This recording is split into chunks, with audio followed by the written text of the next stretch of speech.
नमस्कार साथियों, स्वागत है आप सभी का आपके अपने YouTube channel Dhanraj short hand academy steno classes में। दोस्तों, आज का हमारा डिक्टेशन है जनसत्ता संपादकीय, महंगाई का ईंधन और बचे ट्रंप, जयपुर, दिनांक 16 फरवरी 2021, गति 90 शब्द प्रति मिनट।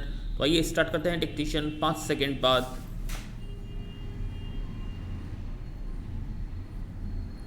स्टार्ट। महंगाई और सुस्त अर्थव्यवस्था से पार पाने की कोशिशों के बीच अगर डीजल, पेट्रोल और घरेलू गैस की कीमतों में लगातार बढ़ोतरी दर्ज हो रही है तो लक्षित विकास दर तक पहुंचने के रास्ते में यह सब बड़ा रोड़ा साबित हो सकती है। पेट्रोल और डीजल की कीमतें एक हफ्ते से लगातार बढ़ रही हैं।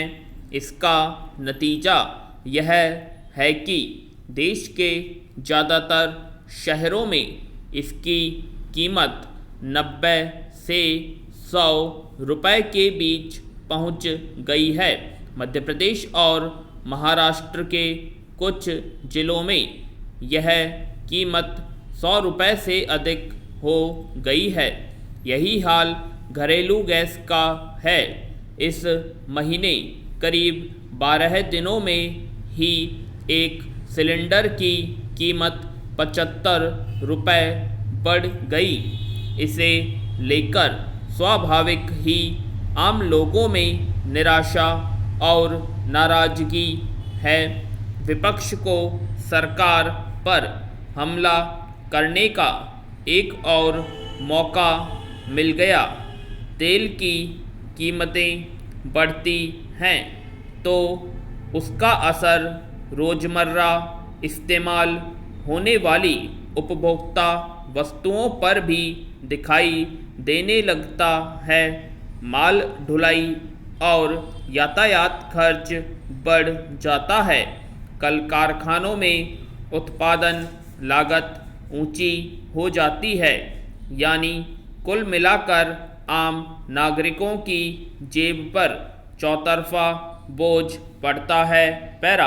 आमतौर पर अंतर्राष्ट्रीय बाजार में कच्चे तेल की कीमतें बढ़ने से घरेलू बाजार में डीजल और पेट्रोल की कीमतें बढ़ती हैं, मगर अनेक मौक़ों पर देखा गया है कि जब अंतर्राष्ट्रीय बाजार में कीमतें काफ़ी कम हो रही हैं, तब भी हमारे यहाँ तेल की कीमतें बढ़ी हैं। इस वक्त भी कच्चे तेल की कीमतें इतनी अधिक नहीं है कि उसका बोझ डीजल, पेट्रोल की कीमतें बढ़ाकर कम किया जाए।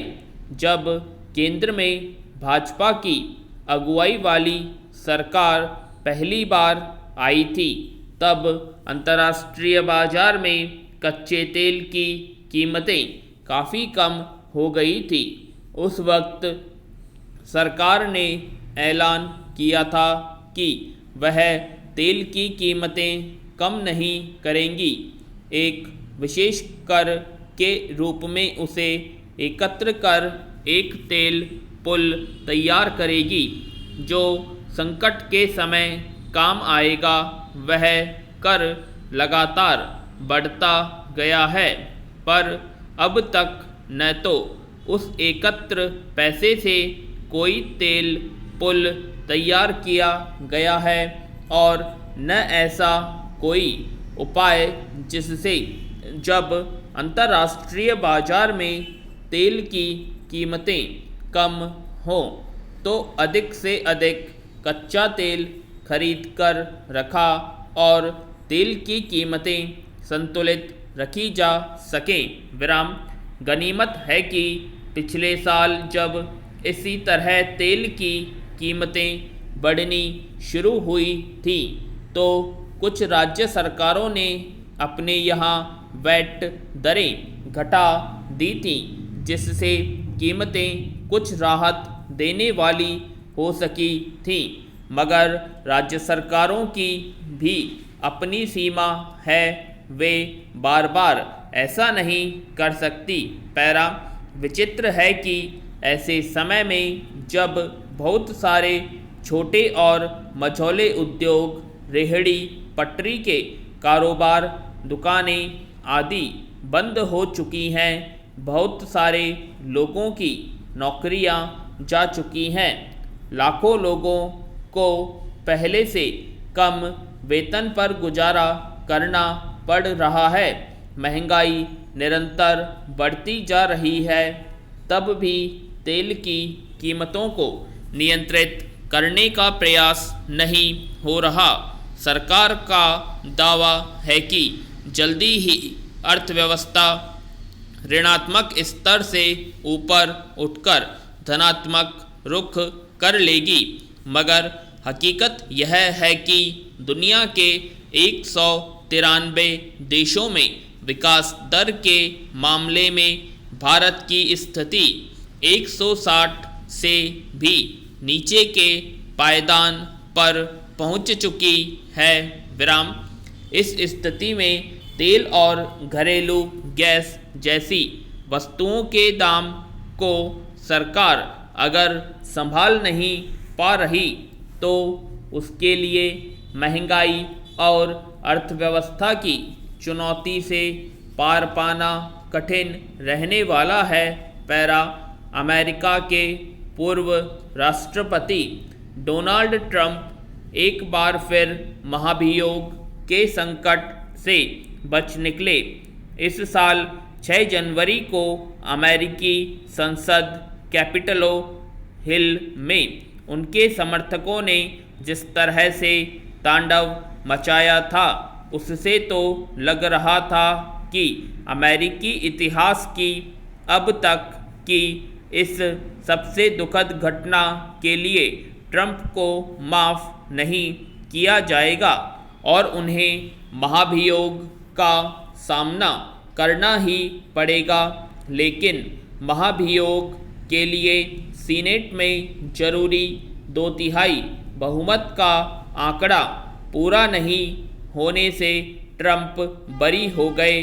ट्रंप का कार्यकाल अमेरिका के इतिहास में इसलिए याद रखा जाएगा कि वे ऐसे पहले राष्ट्रपति थे जिन्हें अपने 4 साल के कार्यकाल में 2 बार महाभियोग का सामना करना पड़ा, और दूसरा इसलिए कि कैपिटोल हिल की हिंसा के लिए उन्होंने अपने समर्थकों को हिंसा के लिए उकसाया, जिसमें 5 लोगों की मौत हो गई थी और बड़ी संख्या में लोग घायल हुए थे।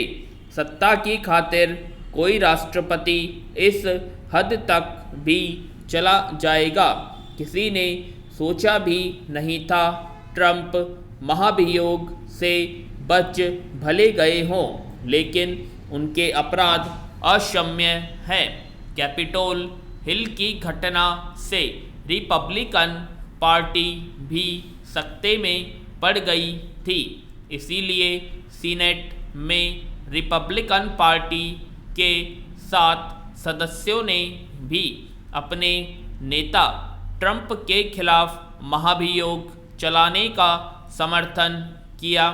अगर 10 और रिपब्लिकन सीनेटर महाभियोग के पक्ष में वोट दे देते तो ट्रंप को इस कार्रवाई का सामना करना ही पड़ता।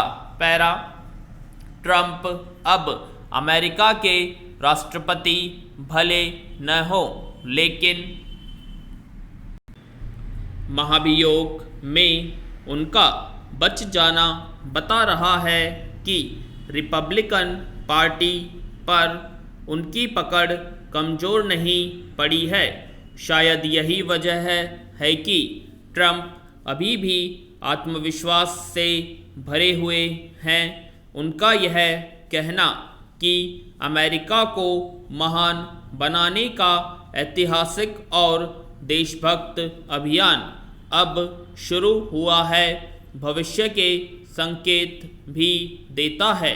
हालांकि ट्रंप के लिए संकटों का दौर पूरी तरह से खत्म हो गया है, यह कहना सही नहीं होगा। पूर्व राष्ट्रपति की हैसियत से अब आम नागरिक जैसी है, इसलिए उन्हें विशेष कानून संरक्षण हासिल नहीं है। ऐसे में ट्रंप के खिलाफ अब अदालत में मामले दायर हो सकते हैं। सीनेट के एक अल्पसंख्यक नेता ने यह कहकर इसका संकेत भी दे दिया है कि पूर्व राष्ट्रपति को जवाबदेह ठहराने के लिए सीनेट के मुकदमे से अधिक अदालतें उपयुक्त स्थान हैं। दंगों के शिकार हुए लोग अदालत का दरवाज़ा खटखटा सकते हैं।